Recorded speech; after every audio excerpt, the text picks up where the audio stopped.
Hello, it's Travis Manson. Today we're fishing deep brush piles. I'm actually on a lake down in Florida, and we're going to be drop shotting, one of my favorite techniques. It's a very effective way to put some fish in a boat, and we're going to be talking about that.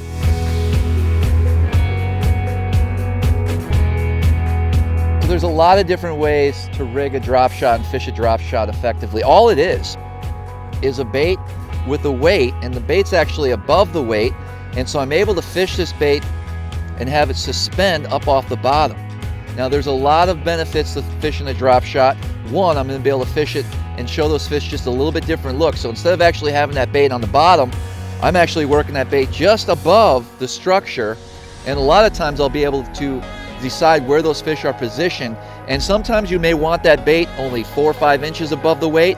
In this situation here, we're probably a good 18 to 19 inches, but you really just want to experiment on the length from the hook to the weight itself. So let me run down the exact setup that I'm using today. I do like a 7-foot medium or even a medium heavy rod when you're fishing heavier cover. So we're in Florida, these fish can get big, right? 8-10 pound bass. You never know what you're gonna catch. And because we're fishing around a lot of brush, a lot of times you want to, if you get a big fish, you want to be able to get them out of that cover quickly. So I beefed it up a little bit with a heavier rod.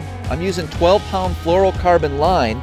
I would go 10, 12, even as high as 14 in certain situations. So you'll notice I'm using a finesse bait. There's a lot of great colors, Morning Dawn being one of them, Green Pumpkin, June Bug. You really just want to throw what you're comfortable with. I'm actually Texas rigging this bait, and that's going to allow me to fish these brush piles and really get deep into the brush pile, not really worry about getting hung up or losing my whole rig or my whole setup. Because it's Texas rig, it's going to come through that brush a lot easier, because that hook is actually pushed back into the plastic, which is going to allow me to get that bait down into that structure. So looking for offshore structure, I rely a lot on my electronics. And right now I'm just side image. Basically I'm shooting out about 80 feet on both directions, and I'm really just looking for little bits and pieces of structure, scattered structure out here.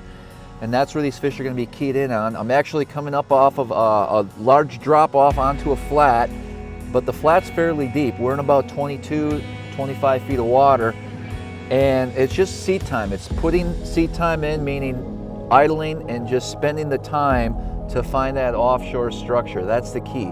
Catching them is the easy part. It's finding where these fish are living, and then once I do find a piece of structure, I'll just mark it, put a GPS waypoint on it, and I'll be able to circle back around and fish those.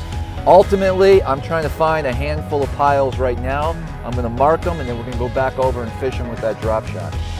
All right, so I found some brush, and what I'm going to do is line it up here with the graph. It's about 25, 30 feet out, so I'm going to make a nice little pitch to it.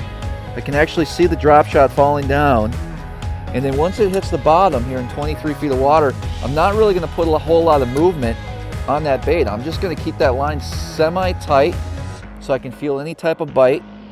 I might shake it and just lift it up just a little bit, reel up the slack, and really just wait for that fish to bite my bait. I'm just working it in and around that structure. Again, because it's Texas rig, I'm able to go right into that brush. I can definitely feel it, so I don't put a whole lot of movement, and right there's a bite. Now watch how I set the hook. I just reel into the fish and lift the rod up, and there he is.